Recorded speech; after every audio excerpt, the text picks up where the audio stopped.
ಆಗಲಿ ಮತ್ತು ಪ್ರೆಸ್ನವರಾಗಲಿ ಎಲ್ಲ, ಆಮೇಲೆ ಗೊತ್ತಿರೋ ಫ್ರೆಂಡ್ಸು ಎಲ್ಲರದ್ದು ಆ ಪೂಜೆ ಮತ್ತು ಆಶ್ವಾಸನೆ, ಆಮೇಲೆ ಪ್ರೇ ಮಾಡಿದ್ರು ಅವರು. ನಾನು ಹೆಂಗೆ ಪ್ರೇ ಮಾಡಿದ್ನೋ ಅದಕ್ಕಿಂತ ಚೆನ್ನಾಗಿ ಅವರೆಲ್ಲ ಮಾಡಿದ್ರು. ಸೊ ಆಮೇಲೆ ಎಲ್ಲದಕ್ಕಿಂತ ಹೆಚ್ಚಾಗಿ ಸ್ಥೈರ್ಯ ಇವ್ರ ಹತ್ರ ಇತ್ತು. ಅವ್ರು ಚೆನ್ನಾಗಿ ಧೈರ್ಯವಾಗಿ ನಾನು ಮಾಡಿಸ್ಕೊಂಡು ಎಲ್ಲೂ ಯಾವತ್ತೂ ಹೇಳಿಲ್ಲ ನಾನು ಮಾಡಿಸ್ಕೊಳ್ಳಲ್ಲ ಅಂತ. ಇದ್ರ ಬಗ್ಗೆ ಫಸ್ಟ್ ಈ ವಿಷಯ ಬಂದಾಗ ಅವ್ರು ಕೇಳಿದ್ದು ಡಾಕ್ಟ್ರ್ ಹತ್ರ, ಇಲ್ಲಿ ಡಾಕ್ಟರ್ನ, ನಾನು ಇಷ್ಟು ದಿವಸ ವರ್ಕ್ ಮಾಡಲೇಬೇಕು, ನೀವು ಅದಕ್ಕೆ ಪ್ರಕಾರ ಹೇಳಿ. ಅದಾದಮೇಲೆ ಎಲ್ಲೂ ಮಾಡಿಸ್ಕೊಳ್ಳಲ್ಲ ಅಂತೆಲ್ಲ ಏನೂ ಹೇಳಲಿಲ್ಲ. ಆಮೇಲೆ ಅಲ್ಲಿ ಆಪ್ರೇಷನ್ ಆದಮೇಲೂ ಅಷ್ಟೇ, ಸೆಕೆಂಡ್ ಡೇಗೆ ಈ ವಾಸ್ ಅಪ್. ಡಾಕ್ಟ್ರ್ ಹೇಳಿದ್ರು ಅವತ್ತೇ ನಡೆಸ್ತೀನಿ ಅಂತ. ಎರಡನೇ ದಿವಸನೇ ನಡೆಸಿದ್ರು ಅವ್ರಿಗೆ.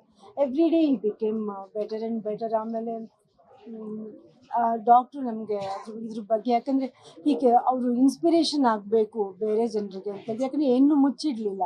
ಆಮೇಲೆ ಅದನ್ನು ಮಾಡ್ಕೊಂಡು ಇವತ್ತು ನಿಮ್ಮ ಮುಂದೆನೇ ನೀವೇ ನೋಡ್ತಾ ಇದ್ದೀರಾ. ಸೊ ಅವ್ರು ಇದ್ರ ಬಗ್ಗೆ ಒಂದು ಡಾಕ್ಯುಮೆಂಟ್ರಿ ಮಾಡಬೇಕು ನೀವು ಅಂತ ಹೇಳಿದ್ರು.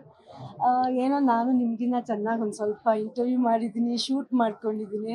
ಅದಕ್ಕೆ ಡಾಕ್ಯುಮೆಂಟ್ರಿ ಯಾರ ಹತ್ರ ಮಾಡಬೇಕಂತ ಇವಾಗ ನೋಡ್ಬೇಕು ಇನ್ಮೇಲೆ. ಹೌದು, ಅದು ಸೌತ್ ಬೀಚ್ ಅಂತ, ಅಲ್ಲಿಗೆ ಹೋಗಿದ್ವಿ, ಅವಾಗ ತೆಗ್ದಿದ್ದು. ಒಳಗಡೆಗೆ ಇವ್ರ ಹತ್ರ ವರ್ಕ್ ಮಾಡಿದ್ದೆಲ್ಲ ಡಾಕ್ಟರ್ಸ್ದು ವೀಡಿಯೋಗಳಿದೆ. ಆಮೇಲೆ ಅವರು ಫಸ್ಟ್ ಡೇಯಿಂದ ಹೆಂಗೆ ಬೆಟರ್ ಆಗ್ತಾ ಬಂದರು ಅದನ್ನು ಎಲ್ಲನೂ ಮಾಡಿದ್ದೀನಿ. ನನಗೆ ಗೊತ್ತಿಲ್ಲ